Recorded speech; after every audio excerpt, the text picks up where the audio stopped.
अस्सलाम वालेकुम एवरीवन। इस चैनल पर डेली आपको एक इंटरेस्टिंग स्टोरी सुनने को मिला करेगी। एक पागल राजा था। रोज सुबह अपनी रानी को खड़ी कर इसकी नथ में से 100 तीर निकालता और पूछता, है कोई इस धरती पर मेरे जैसा और कोई वीर मर्द? रानी बेचारी कहती, नहीं महाराज, आप जैसा वीर मर्द और कोई नहीं। वक्त गुजरता रहा। एक बार रानी की माँ रानी से मिलने आई। जब इसने रानी की हालत देखी तो इसकी आंखों में आंसू आ गए और बोली, बेटी ये कैसी हालत बना रखी है? कोई दुख दे रहा है या फिर तुम्हें टाइम से रोटी नहीं मिल रही? आखिर बात क्या है? रानी कैसे अपनी माँ को अपना दुख बताती कि राजा हर सुबह खड़ी करके इसकी नथ में से 100 तीर निकालता है। हर तीर में इसका कलेजा बाहर आने को हो जाता है। अगर वो जरा सी हिली या राजा जरा सा भी चूका तो जान गई। पर जब माँ ने बार बार दबाव देकर रानी से पूछा तो रानी बोली, क्या बताऊँ माँ, किसी चीज़ की कोई कमी नहीं है। अनाज की पेटी भरी पड़ी है, पीने को अच्छा पानी है, तो फिर क्या बात है बेटी? माँ ने इस बार जब रानी का हाथ पकड़कर पूछा तो रानी टूट गई और कहा, माँ तुम्हारा जमाई राजा मेरी नाक की नथ में से 100 तीर निकालता है और हर तीर मुझे अपनी ज़िंदगी का आखिरी तीर महसूस होता है। ये बात मुझे हर वक्त अंदर से अंदर खाई जा रही है कि आज तेरा आखिरी दिन है, आज तेरा आखिरी दिन है। बस माँ, इसी वजह से खाना पीना मेरे हलक से नीचे नहीं उतरता। रानी की माँ ने हैरान होकर कहा, ये तुम क्या कह रही हो बेटी, ये कब हुआ? रानी बोली, माँ ये मत पूछो कि कब हुआ, ये पूछो कि कब नहीं हुआ। राजा हर सुबह मुझे खड़ी करके सबसे पहले मेरी नथ से 100 तीर निकालता है और उसके बाद ही अपना दिन शुरू करता है। माँ ने पूछा, कुछ बोलते भी हैं? रानी बोली, हाँ माँ, कहते हैं इस धरती पर मेरे जैसा कोई और वीर मर्द है। रानी की माँ कुछ देर सोचने के बाद बोली, बेटा परेशान मत हो, कल वो जब ऐसा पूछे तो कह देना, दुनिया में बहुत, घर नहीं तो बाहर बहुत, घर से बाहर निकलो तो शेर को सवा शेर बहुत। बस इतना कहकर माँ अपनी बेटी से विदाई लेकर चली गई। अब रानी को इंतजार था तो अगली सुबह का। राजा ने सोती हुई रानी को हाथ पकड़कर उठाया और कहा, रानी आ जाओ, वक्त हो गया है। रानी ने सोचा, या अल्लाह, बस आज बचाऊं, फिर तो जो माँ कह गई है कह ही दूंगी। और उठकर बाग में जाकर आंख बंद करके अपनी नथ पकड़कर खड़ी हो गई। राजा ने रोज की तरह एक के बाद एक 2 तीर रानी की नथ से निकाले। तीर निकाल राजा बोला, रानी, है दुनिया में मेरे जैसा कोई और शूर वीर मर्द? रानी ने हिम्मत जुटाई और बोली, महाराज, दुनिया में शूर वीर मर्द बहुत, घर नहीं तो बाहर बहुत। आप बाहर निकल कर देखो, शेर को सवा शेर बहुत। राजा बहुत हैरान हुआ और बोला, ठीक है रानी, अगर यही बात है तो कुछ खाने पीने का सामान दो, मैं जा रहा हूँ बाहर शूरवीर मर्द देखने। मैं भी तो देखूं कोई है मुझसे ज़्यादा शूरवीर मर्द इस दुनिया में।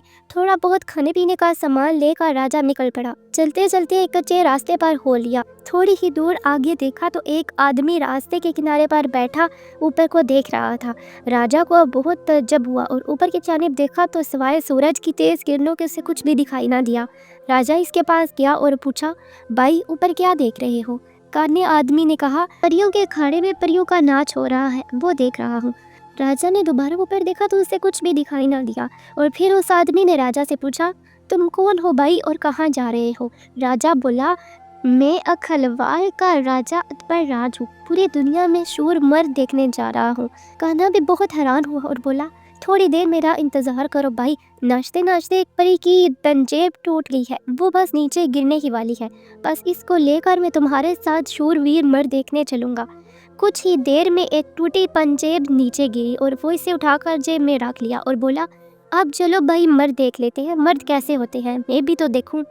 राजा आगे क्या जाता, इसकी तो यहाँ ही हुमायूं उड़ चुकी थी और सोचने लगा कि तू तो रानी के नथ से तीर निकालकर अपने आप को सबसे बड़ा वीर मर्द समझता है।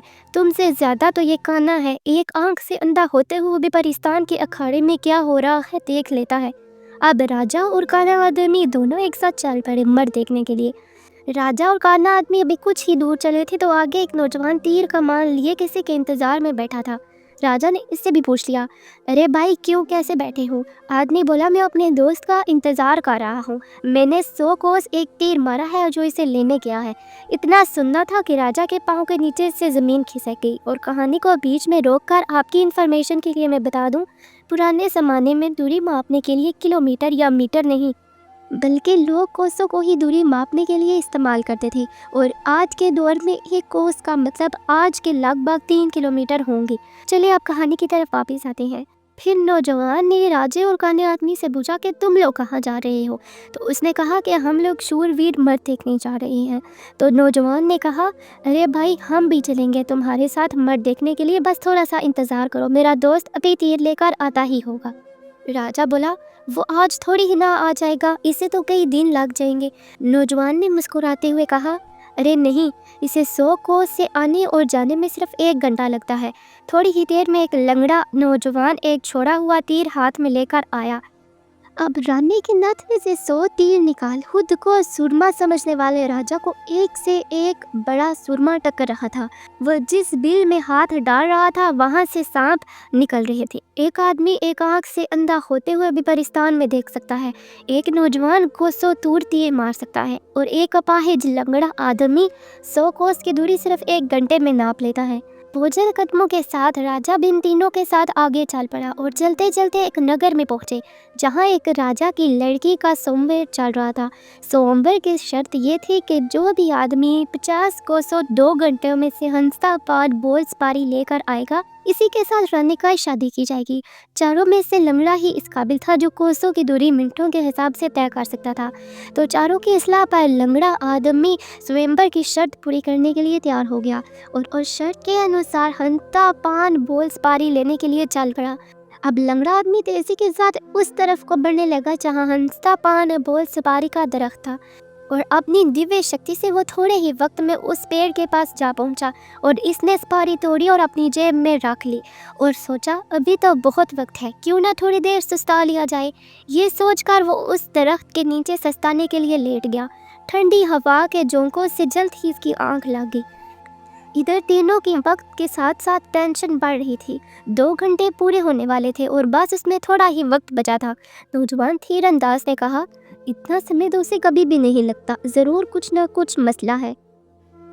काने आदमी ने कहा, रुको मैं देखता हूँ।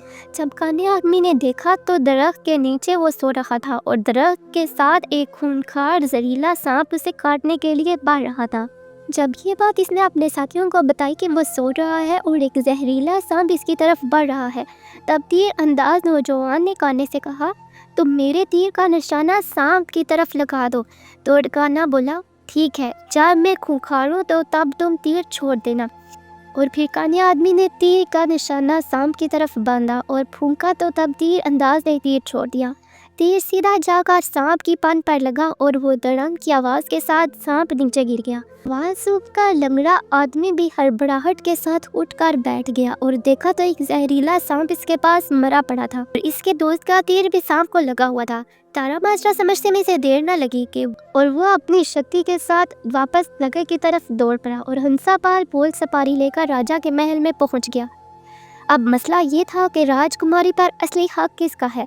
राजा अगर घर से मर्द देखना नहीं चाहता तो ये सारा किस्सा ये शुरू ना होता। अगर कान्हा अपनी शक्ति से न देखता तो लंगड़े आदमी को सांप से ना बचाया जाता और ना ही राजकुमारी की शर्त पूरी होती। नौजवान तीर अंदाज के पास 100 को सूर तीर चलाने की भी ताकत न होती तो उसके दोस्त को सांप डस लेता, शर्त पूरी ना होती। लंगड़े आदमी के पास भी अगर भागने की शक्ति न होती तो तब भी राजकुमारी की शर्त पूरी ना होती। अब राजकुमारी का पति कौन होगा? जब इसके ऊपर इनमें से आपस में सलाह मशवरा हुआ तो राजा को ही चुना गया, क्योंकि ये सारी कहानी ही इससे शुरू हुई थी। पर राजा ने अपनी सारी आप बीती बताई कि मैं पहले से शादीशुदा हूँ, इसलिए मैं कैसे राजकुमारी से शादी कर सकता हूँ। मैं तो तुम सबका शुक्रगुजार हूँ कि मेरा खोखलापन तोड़ने में तुम लोगों ने मेरी मदद की। कान्हा ने कहा, मैं तो अपने परिस्तान के अखाड़े में अपनी परियों के साथ ही खुश हूँ और वैसे भी अब मेरे दिन उस ऊपर वाले को याद करने के हैं। अब बारी तीर अंदाज की थी। इसने अपने दोस्त से कहा, दोस्त, राजकुमारी के साथ तुम्हारा ब्याह होना चाहिए क्योंकि तुम ही स्वयंवर की शर्त को सीधा पालन किया है और राजमहल में शर्त के अनुसार हंसता पान बोल सपारी लेकर दाखिल हुए हो। इस तरह देखें तो राजकुमारी पर तुम्हारा ही हक है। तीरंदाज की बात सबको सही लगी और सब ने हाँ में सर हिलाया। अब राजकुमारी की शादी लंगड़े से हो गई। सभी बहुत खुश थे। राजा सभी को अपने राज्य में आने की दावत देकर खुशी खुशी इनसे अलविदाई मुलाकात करता है और अपने मन में अब कभी रानी के साथ ऐसा ना करने की कसम भी खाता है।